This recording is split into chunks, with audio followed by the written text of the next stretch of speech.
You raise me up so I can't stand on mountains.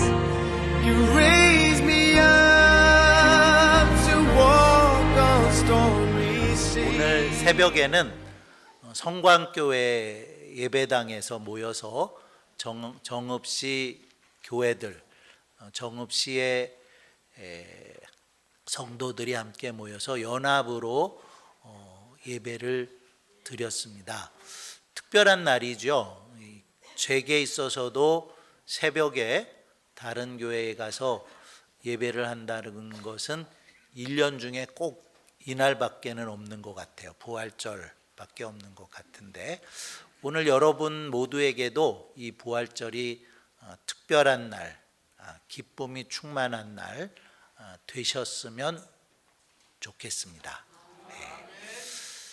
조금 오래된 이야기인데요, 이제는 그만해도 될 이야기이기는 한데 오늘 또 그 얘기를 하고 싶습니다. 우리 집에 은수, 준수가 아마 그때 6살, 2살 때였을 거라고 생각이 되는데요, 제가 아팠습니다. 그때 하도 엄청나게 아팠어가지고 지금도 가끔씩 심각하게 제가 건강하냐고 물어오시는 분이 계세요. 건강합니다. 건강합니다. 건강한데요, 그때 이제 제가 조금 몸 관리를 잘 못했죠. 건강 관리를 잘 못했고 또 치료도 적절하게 못해서 이제 전북대 병원에 가게 됐을 때는 제가 거의 이렇게 돌아가게 생겼을 때 같습니다. 그래가지고 제가 병원에 제 발로 걸어서 갔는데요, 들어간 기억은 있는데 그 이후의 기억이 없어요. 없는데 이제 그때 한참 신종플루가 유행을 했었기 때문에 신종플루일지도 모르겠다라고 해서 격리실에 들어갔다가 아니라고 해서 다시 나왔고, 이제 폐렴이었어요. 급성 폐렴이어서 중환자실에 들어가게 되었는데, 이제 의사 선생님의 판단에는 가망이 없었던 거예요. 이미 가망이 없어서 이제 저는 의식이 없으니까 아내에게 가망이 없다, 좀 준비를 해라 그랬는데, 아내는 제 발로 제가 병원을 왔으니까 뭔 소리 하는지 이해가 안 되죠. 병원에 제 발로 들어온 사람이 죽는다고 하니까 뭐 그냥 그렇게 얘기하나 보다 처음에는 그랬대요.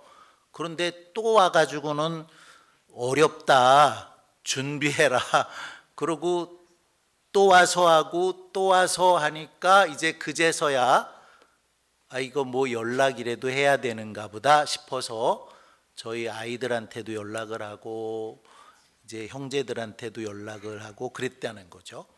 그리고는 이제 기도를 하는데 처음에는 그렇게 기도를 했대요. 하나님 데려가시려고요? 데려가세요. 그러고 기도를 했대요. 그리고 이제 그렇게 기도를 하고 조금 시간이 지났는데 좀 아니더래요. 먼저 생각이 난 게 6살, 2살 어린 아들들이 있는데 이거 아빠가 가버리면 안 되겠다. 그래서 하나님께 기도하기를, 하나님 우리 아들들에게 아빠가 필요해서 데려가시면 안 되겠습니다. 그러고 이제 기도를 시작을 했다는 거 아니에요? 그리고 이제 조금 있다가는 또 이렇게 기도를 했답니다. 그런데 하나님 저도 남편이 있어야 되겠는데요. 그러고 이제 기도를 했대요. 이제 그런 일이 이제 벌써 여러 해 전의 일인데, 제가 또 새삼 이 이야기로 설교를 시작하는 이유는 우리가 어떤 기도를 드려야 하는 것일까? 어떤 것이 바른 믿음일까? 어떤 믿음이 더 큰 믿음일까? 이런 말씀을 좀 나누고 싶은 거예요. 그러니까 저의 경우 오늘 넘기기 어렵겠습니다. 오늘 죽을 겁니다. 라고 했을 때 처음에 제 아내가 기도한 것처럼 하나님 데려가시려고요? 그럼 데려가세요. 라고 기도를 해야 되는 것인지, 아니면 하나님 안 돼요.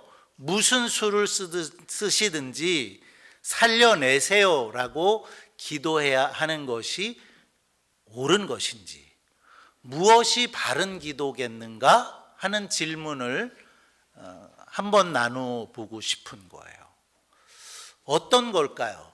하나님이 데려가시겠다고 그러시는데 하나님 데려가세요 그렇게 기도하는 게 옳은 걸까요? 아니면 안 됩니다. 하나님 전능하신 하나님이신데 살려내세요, 고쳐내세요, 회복시키세요, 그렇게 기도하는 게 옳겠냐는 거예요. 그러니까 남의 얘기니까 지금 별로 관심이 없으신데, 여러분들에게 그런 일이 생겼다고 한번 가정을 해보세요. 병원에 몸이 아파서 병원에 갔는데 의사 선생님 하는 말씀이 암입니다. 그것도 말기입니다. 오래 사셔야 한 달, 길어야 2달 사시겠네요. 그렇게 의사가 얘기를 했을 때 물론 좀 연령에 따라서 다르게 반응할 수 있겠지만, 이제 당신은 의료적으로 볼 때, 의사의 판단으로 볼 때 이제 끝났습니다. 준비하시는 게 좋겠습니다. 라고 했을 때 우리가 어떤 기도를 드려야 하겠느냐는 거예요. 그럴 때 하나님, 제가 의사의 말에 의하면 가망이 없답니다. 이제 한 달, 길어야 2달 산다고 그러는데 하나님 저를 오라고 부르시는 건가요? 부르시면 제가 순종해서 가겠습니다. 그러나 염려되는 게 있죠. 누가 염려돼요? 늘 염려되는 건 남은 식구들이잖아요. 하나님, 남은 식구들이 있습니다. 남은 자녀들이 있습니다. 남아 있어야 할 배우자가 있습니다. 이 자녀들 또 배우자 주님께 부탁드리고 갈게요. 주님, 잘 살아갈 수 있도록 목자 되어 주시고 돌보아 주시고 인도해 주시고 채워 주시고 그렇게 해 주실 줄 믿고 저는 가겠습니다. 그렇게 기도할 수 있겠죠? 아니면 어떻게 기도할 수 있어요? 아니면 이제 그날부터 비상 걸리는 거죠. 금식 기도하고요. 하나님 살려내셔야 됩니다. 나무 뿌리 잡고 기도하시고요. 나무 뽑고요. 얼마나 기도를 하는지 그런 기도도 있다고 그러잖아요. 하나님의 보좌를 흔들어대는 기도를 해서, 하나님 전능하시지 않으십니까? 살려내실 수 있잖아요. 의사들은 못하더라도 주님은 하실 수 있죠. 주님 살려내세요. 더 살아야 되겠습니다. 그렇게 기도하실 수 있겠죠. 어떻게 하시겠어요? 물론 생각해 보니까 한 80인데 그렇다면 어떻게 기도하실까요? 전자 기도하기가 쉽겠고 20대라면 좀 후자의 기도를 해볼 만도 하겠는데,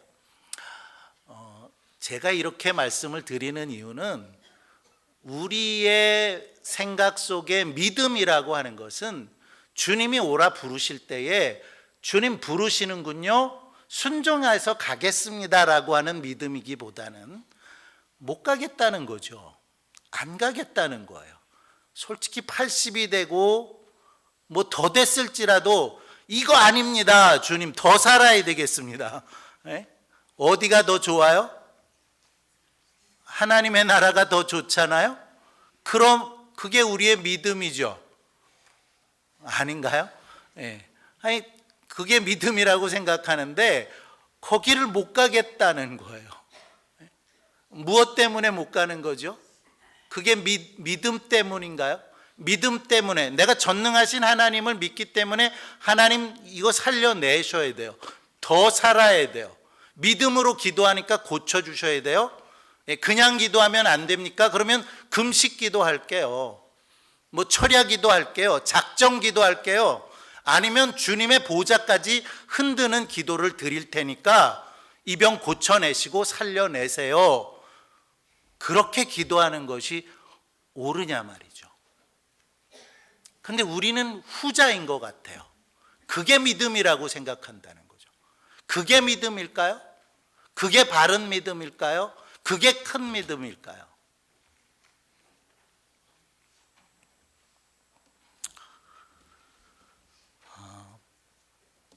예수님 오늘 부활하셨어요? 조금 심각해지셨어요.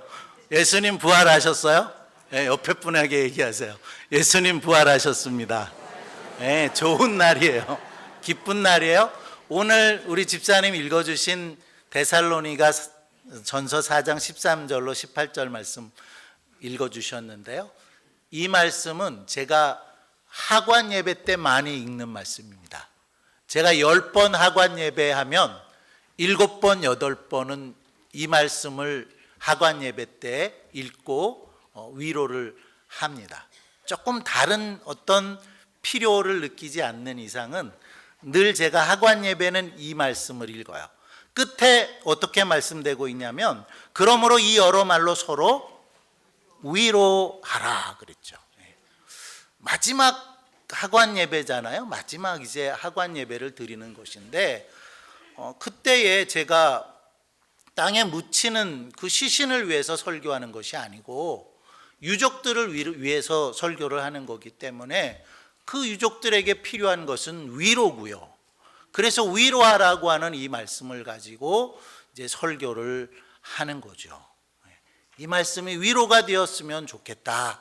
그런 마음으로 유족들에게 이 하나님의 말씀을 읽고 설교를 하는데요. 이 말씀이 위로가 되어지는 두 가지 이유가 있어요. 그것은 소망인데요. 소망이 있다는 거죠. 그런데 두 가지 소망이 있다는 것을 말씀을 드리는 거예요.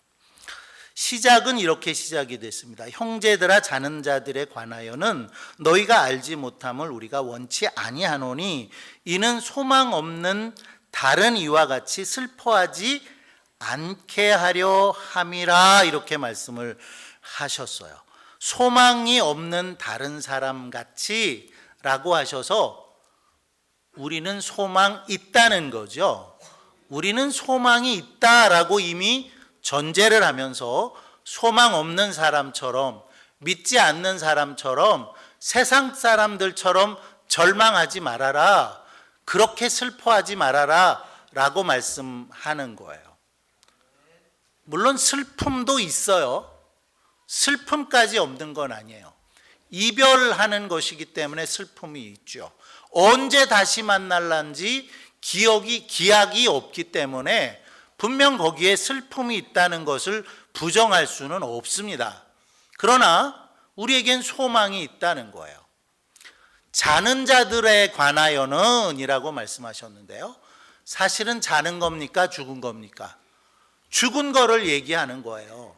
죽었는데 그 죽은 사람을 향해서 죽었다라고 표현하지 아니하고 자는 자들에 관하여는 이라고 말씀하시는 까닭은 저녁에 잠들었다가 아침에 깨어나는 것처럼 깨어날 날이 있다는 것을 이야기하고 있는 거죠. 그것이 무엇입니까? 그것이 부활이에요. 부활.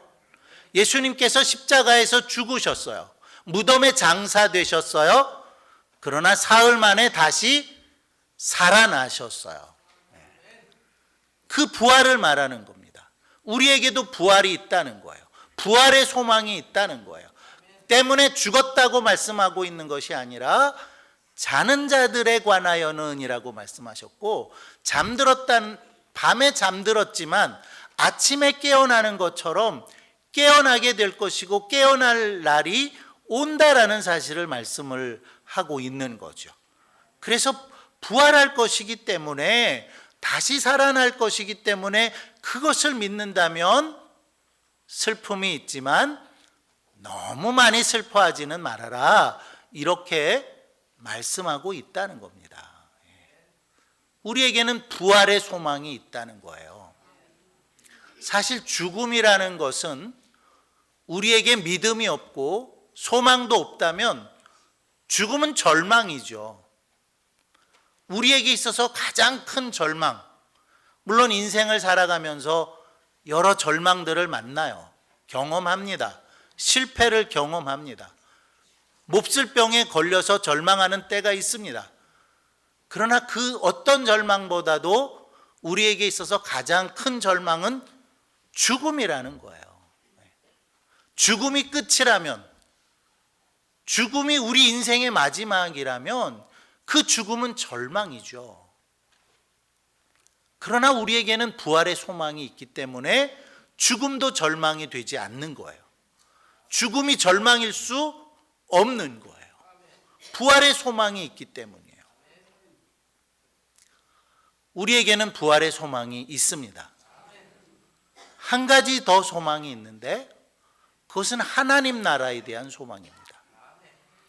저리로부터 산 자와 죽은 자를 심판하러 오시리라. 오늘도 우리가 함께 고백했죠.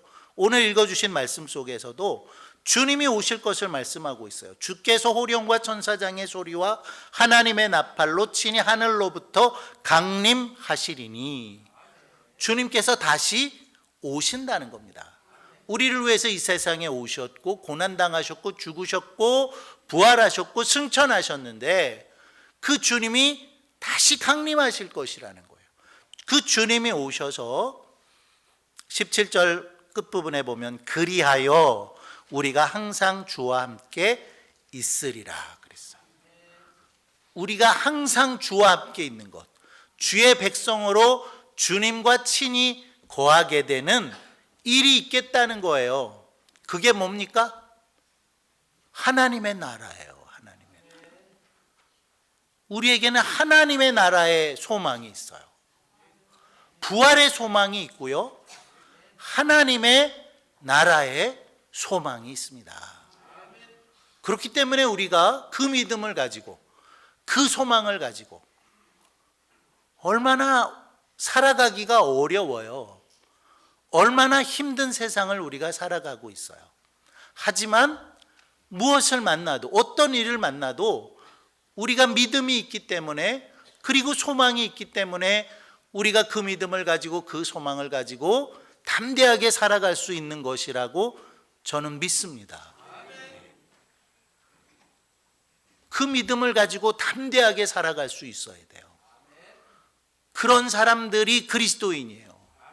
그렇게 살아가는 사람들이 하나님의 자녀고 하나님의 백성들입니다. 사도 바울 같은 경우는 그 하나님의 나라를 얼마나 사모했어요? 내가 차라리 원한다, 담대하게 내가 원하는데 몸을 떠나서 주와 함께 거하는 것, 그거 내가 정말 원하는 거야, 소원이야. 그렇게 사도 바울은 고백했어요. 무슨 말입니까? 죽어서 하나님께로 가고 싶다는 거예요. 죽어서 하나님 나라 가는 게 소원이라는 거예요. 우리도 다르지 않죠? 물론 지금 갖고 싶으시진 않으시죠? 지금은 아니에요, 주님 그러실 테지만 분명한 건 하나님의 나라에 간다는 거예요. 우리가 그렇게 믿는다는 거예요. 그 하나님의 나라를 소망하죠. 그런 담대함으로 우리가 살아가는데요, 주님께서 우리에게 주시는 그 부활의 소망, 사실은 해마다 우리가 부활절을 맞이하고 예수님 부활하셨습니다, 우리도 부활할 거예요 라고 믿음을 고백하지만, 이 부활은 그렇게 쉽게 이해될 수 있는 문제는 아니에요. 제자들을 보면 알 수 있는데요, 예수님께서 제자들을 3년간 같이 동고동락하시면서 그들을 훈련시키셨어요. 그리고 아마 주님이 주님의 생각에도 지금쯤이면 됐겠다라고 생각을 하신 거죠. 물론 때가 찼지만, 그래서 제자들에게 주님이 말씀하세요. 내가 고난당할 거다, 내가 죽을 거다. 그런데 죽는 것으로 끝나지 않고 다시 살아날 거야. 그렇게 제자들에게 말씀하셨어요. 내가 죽을 거야, 그런데 다시 살아날 거야. 그렇게 말씀을 하셨다면 우리 생각에도 궁금하지 않아요? 죽으셔? 그런데 다시 살아나신다고? 선생님, 그거 무슨 말씀이에요? 주님 그게 무슨 의미죠? 라고 물었겠는데 제자들이 한 번도 묻지 않아요. 물었다는 얘기가 성경에 없어요. 오히려 그들은 더 침묵했어요. 들을 귀가 없었는지도 모르죠. 무슨 소리인지 몰라서 그냥 가만히 입을 닫고 있었는지도 모르겠어요. 아니면 그런 일은 안 일어났으면 좋겠다. 그래서 뒤로 그 이야기는 넘겨버렸는지도 모르겠어요. 그게 부활이라는 거예요.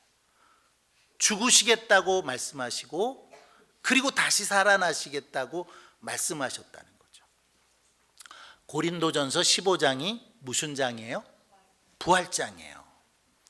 자, 그 부활장을 한번 펼쳐서 보시겠습니다. 좀 띄워주실 수 있으면 띄워주세요. 15장 35절. 고린도전서 15장은 부활장입니다. 15장 35절에서 제가 44절까지의 내용을 좀 보려고 하는데요. 다는 읽지 않겠고요. 시작을 잘 보겠습니다. 35절 말씀 이렇게 말씀되고 있어요. 누가 묻기를 그렇게 시작을 합니다. 누가 묻기를 죽은 자들이 어떻게 다시 살며. 뭘 묻는 거죠? 무엇을 묻는 거예요 지금? 부활에 대해서 묻는 거예요. 부활이 죽은 자가 다시 살아나는 게 부활이잖아요. 그 부활에 대해서 죽은 자들이 어떻게 다시 살아요? 하고 묻는다는 거예요. 어떻게 다시 살죠? 죽은 사람이 어떻게 다시 살아요? 누가 묻기를 죽은 자들이 어떻게 다시 살며 어떠한 몸으로 오느냐 하리니 그랬어요. 부활을 믿으세요? 긴가민가? 부활을 믿으세요? 그냥 남들이 한다고 아멘 하시지 마시고 부활이 뭡니까? 죽었다가 다시 살아나는 거예요. 예수님이 죽으셨으나 다시 살아나셨어요. 그 첫 번째 묻는 게 어떻게 그 부활이 있을 수 있어? 어떻게 다시 살지? 이 문제인데 이거는 우리가 믿음으로 일단 받아요. 믿어지세요? 믿어지시면 은혜고요. 믿어지셔야 되는 거예요. 두 번째 질문이 이거죠.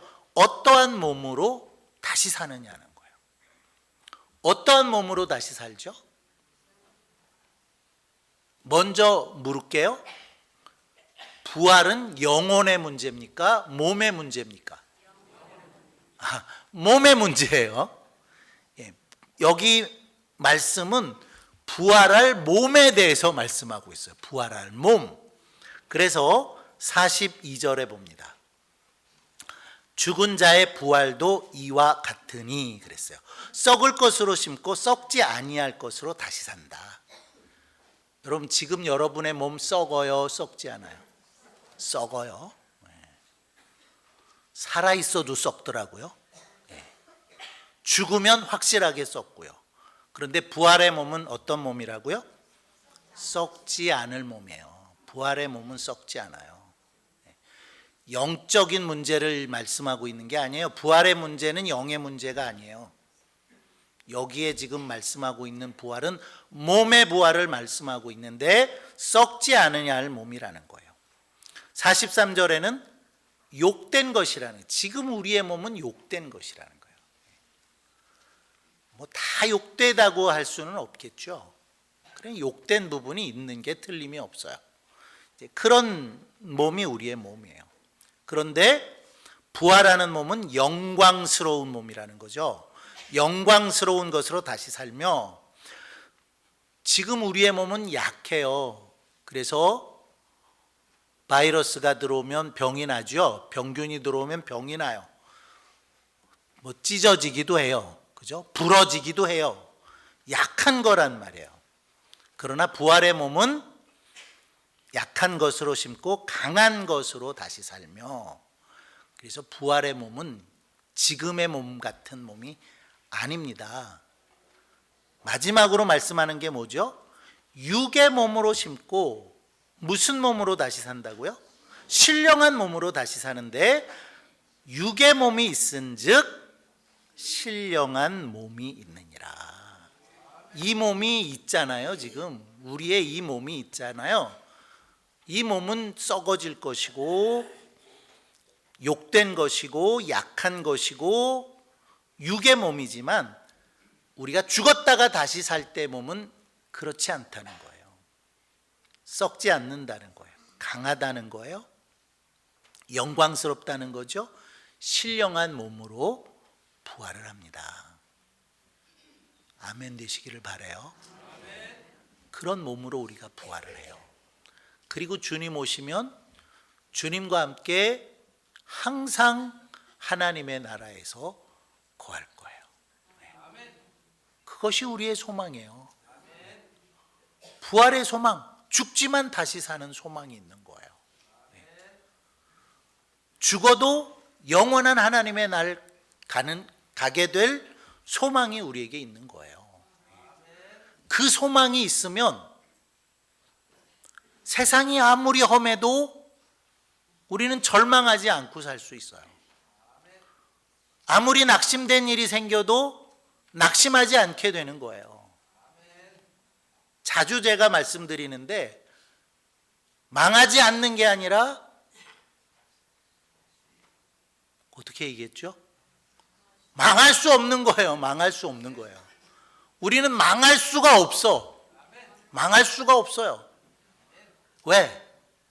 믿음이 있기 때문에. 성경은 그랬어요. 보배 되시는 예수 그리스도께서 우리 안에 있기 때문에 우리는 망하지 않는다. 망하지 않아요. 망할 수가 없어요. 망할 수가 없어요.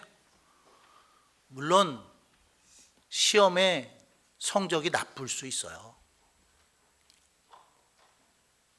시험에 떨어질 수도 있어요. 출세가 안 될 수도 있어요. 돈을 많이 못 벌 수도 있어요.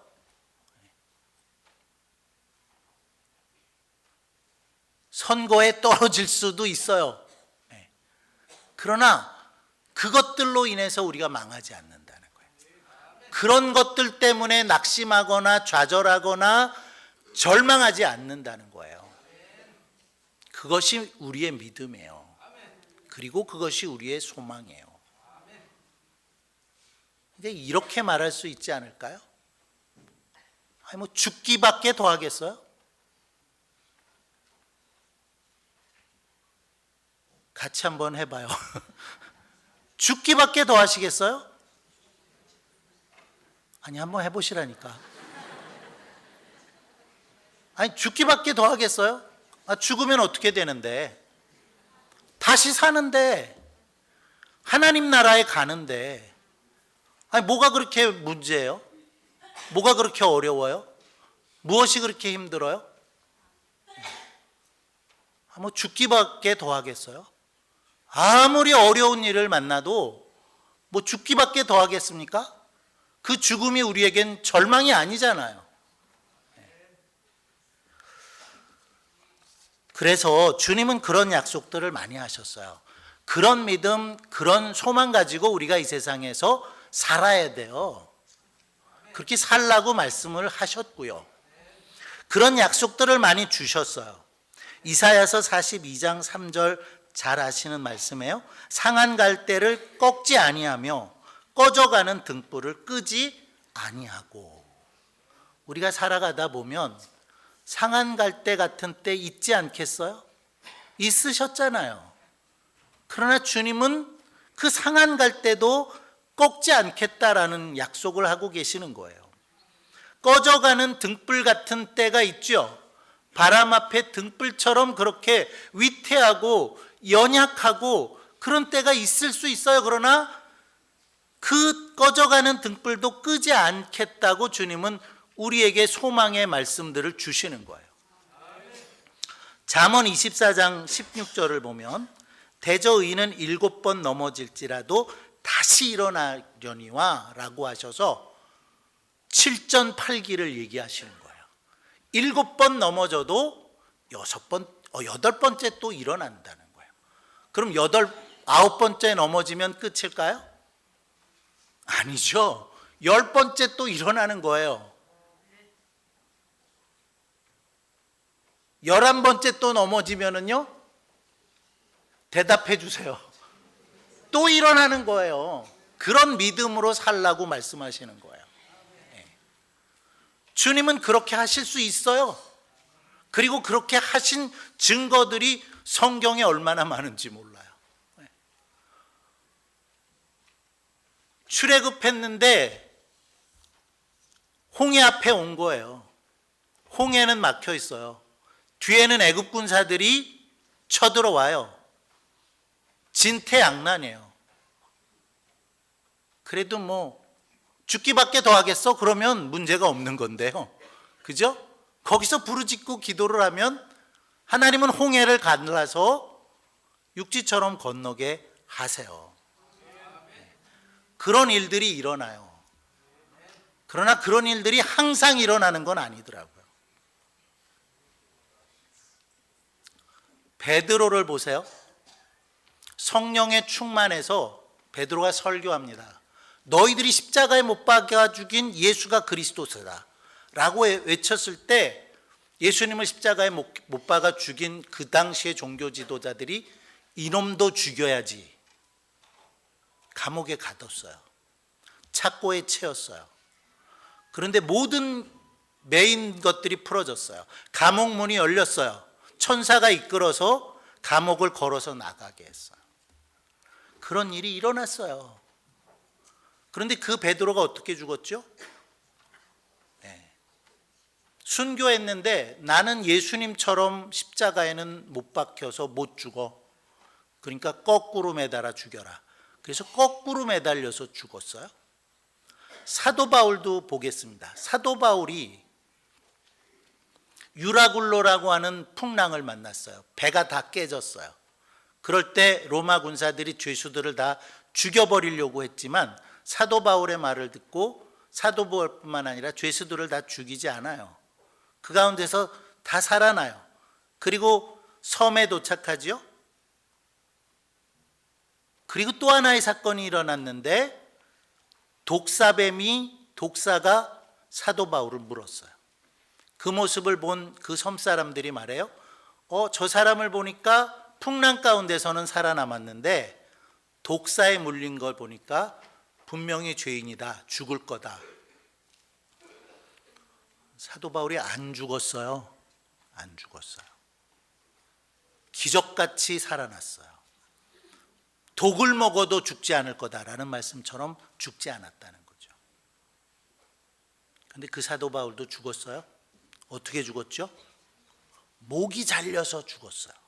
참수형을 당해서 죽었어요. 그 순간에 기적이 일어나지 않았어요. 어떤 막 놀라운 역사들이 일어나지 않았고요. 베드로도 십자가에 거꾸로 매달아 죽었고요. 사도 바울도 목이 잘려서 죽었다는 겁니다. 제가 무슨 말씀을 드리고 싶은 거냐면 주님이 우리를 도우실 수 있어요. 초월적인 방법으로 우리 안에서 역사하실 수 있어요. 그러나 주님이 항상 그렇게 하시지는 않더라고요.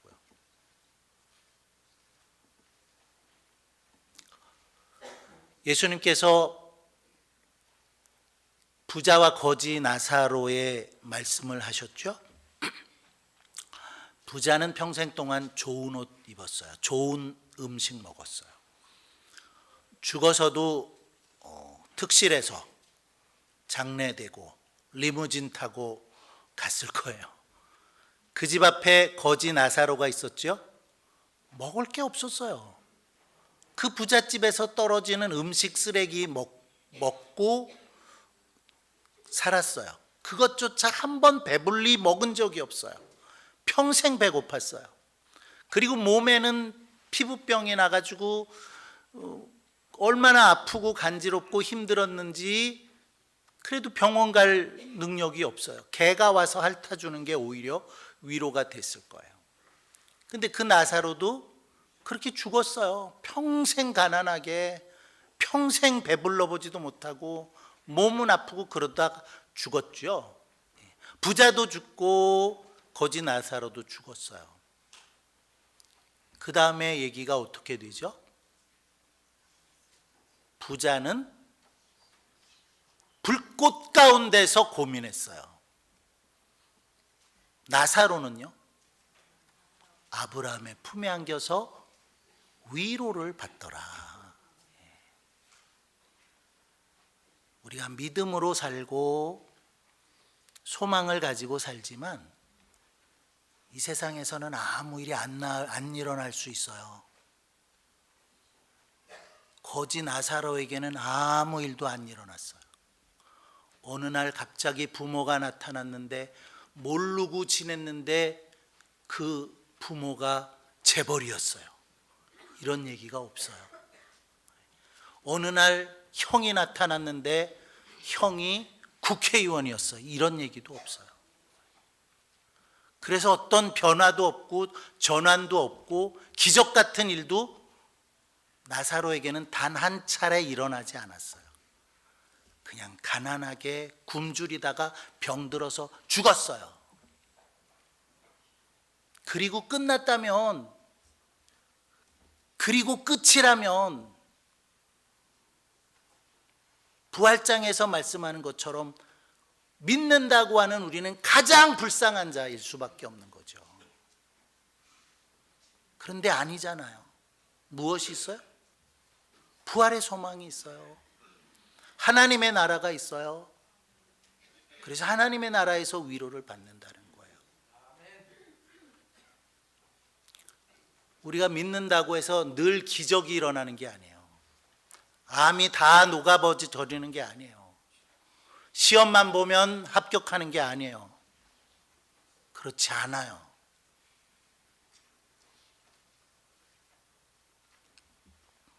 그런데 우리는 그럴 것처럼 믿었어요. 그렇지 않습니다. 그렇지 않아요. 그렇다고 해서 하나님이 안 계신 게 아니에요. 그렇다고 해서 하나님이 일하시지 않는 거 아니에요. 하나님은 일하세요. 하나님의 방법대로 일하세요. 하나님의 뜻대로 일하세요. 하나님의 때에 일하세요. 내 욕심대로 이루어져야 하는 것이 믿음이라고 오해하지 마세요. 그건 잘못된 믿음이에요.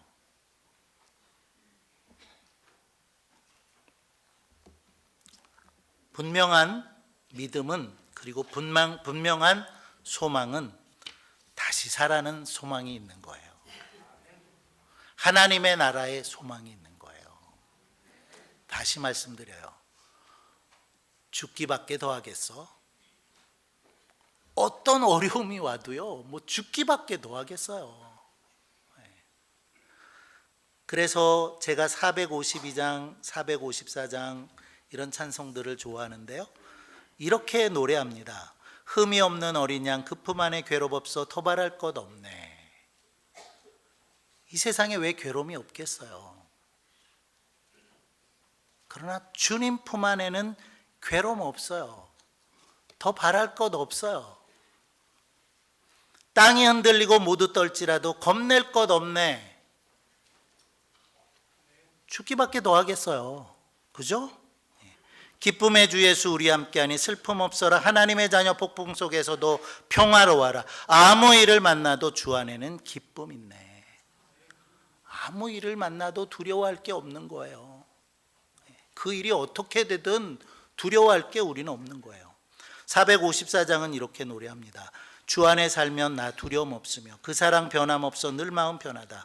저 폭풍 몰아쳐서 내 마음 떨려도 주 나의 곁에 계셔 겁낼 것 없어라. 무엇이 두려우신가요? 실패가 두려우신가요? 암이 두려우신가요? 암 선고를 받으셨나요? 한 달밖에 못 산다고 하나요? 하루밖에 못 살 거라고 하나요? 죽기밖에 더 하겠어요. 다시 살아날 거예요. 영원토록 항상 하나님 나라에서 주님과 함께 할 거라고 하는 그 확실한 소망을 가지시기를 바랍니다. 기도하겠습니다.